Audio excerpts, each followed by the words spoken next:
नमस्कार, बहुत स्वागत है आपका। DSD न्यूज देख रहे हैं आप और आपके साथ मैं हूं देवाशीष कुमार। देखिए, बिहार का मुख्यमंत्री कौन होगा इसका फैसला तो तमाम नेताओं ने बैठक कर ले लिया। जी हम आपको बता दें कि कल बिहार के मुख्यमंत्री के तौर पर 7वीं बार नीतीश कुमार मुख्यमंत्री पद की शपथ लेंगे।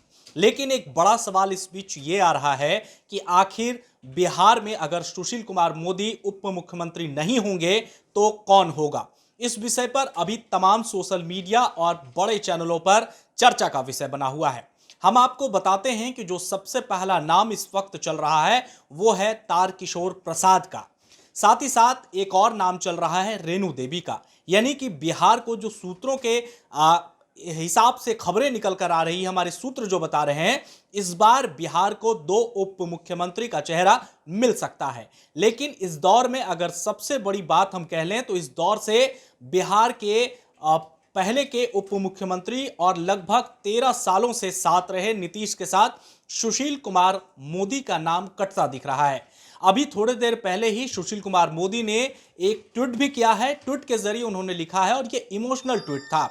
उन्होंने लिखा है कि 40 वर्षों से मैं भारतीय जनता पार्टी का सेवा करता रहा हूं और आगे भी करता रहूंगा। उन्होंने कहा कि पद कोई भी हो लेकिन मैं कार्यकर्ता रहूंगा। लेकिन चर्चा का विषय यह है कि बिहार में अब अगला डिप्टी सीएम कौन होगा, इसको लेकर तारकिशोर प्रसाद जो हैं उनके बारे में चर्चा जा रही है। तो हम आपको बता दें कि आखिर जानने की कोशिश करते हैं कि कौन है तारकिशोर प्रसाद। चलिए, इस पर ताज़ा जानकारी देने के लिए इस वक्त मेरे साथ मेरे सहयोगी शिवम झा हैं। शिवम, हम लोग बैठ के ही चर्चा करते हैं। सबसे ज़्यादा नाम जो आ रहा है वो तारकिशोर प्रसाद का आ रहा है, बिहार के डिप्टी सीएम का लेकर के।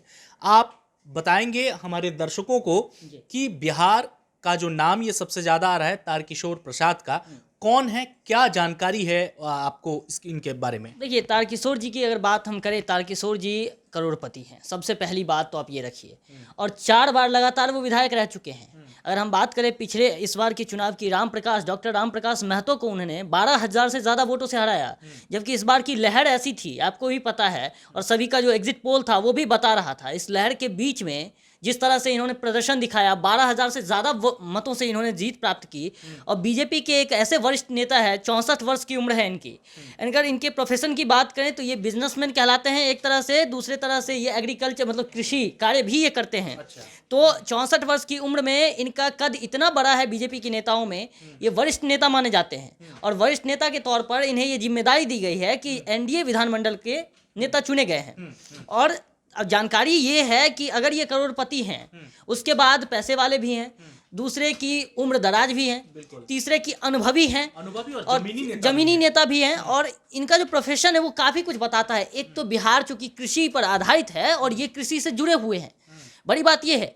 और ये चूंकि 4 बार लगातार रह चुके हैं। अगर हम पिछले बार की बात करें, जब आरजेडी और जेडीयू साथ में था, तब भी बीजेपी से ये जीते थे। गद्दावर नेता इसलिए हैं, इनको इतना इसलिए माना जाता है क्योंकि ये इससे पहले भी जीत चुके हैं, 4 बार लगातार जीत रहे हैं। तो ये कहीं ना कहीं 1.29 करोड़ रुपए इनकी जो प्रॉपर्टी है वो है, करोड़पति हैं एक तरफ से।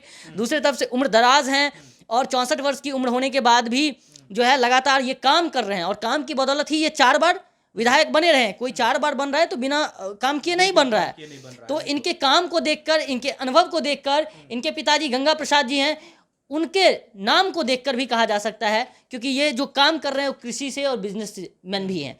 तो इन सब बातों को देखकर इन्हें ये बड़ा सा जो है कद दिया गया है, विधानमंडल के नेता के रूप में उन्हें चुना गया है।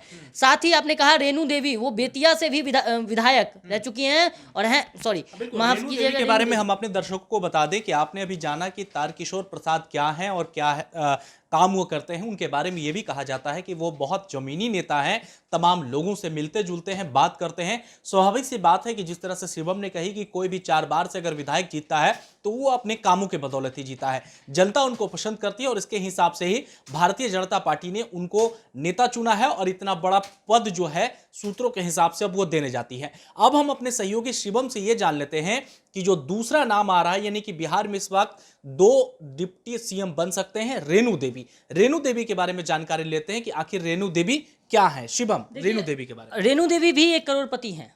देखिए, पैसों के मामले में आप देख लीजिए, जिसको जो पद मिल रहा है वो पैसे देखिए किस तरह से है। उनको भी 1.9 करोड़ रुपये, मतलब करोड़पति थे, ये भी 3 करोड़ से ज़्यादा का इनका प्रॉपर्टी है। ये 10वीं पास है, वो 12वीं पास थे। अगर हम बात करें तारकिशोर जी की, वो 12वीं पास थे और ये जो हैं वो 10वीं पास हैं।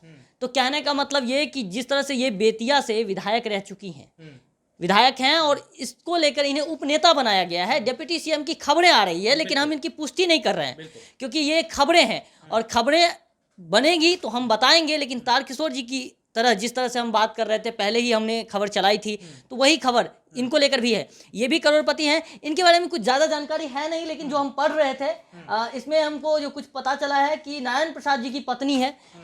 ये सब नौतन विधानसभा भाजपा प्रत्याशी हैं, मैट्रिक पास हैं।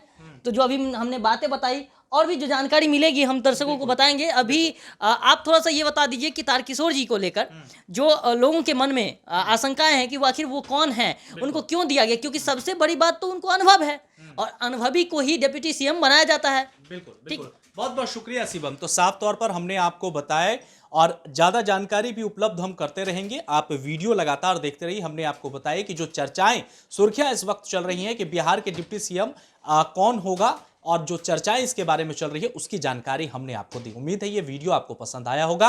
अगर आपको ये वीडियो पसंद आया हो तो इसे ज़्यादा से ज़्यादा शेयर करना बिल्कुल भी ना भूलें, लाइक ज़रूर करें। नमस्कार। जब देश की सुरक्षा की बात हो तब कुछ किरदार अहम भूमिका निभाते हैं।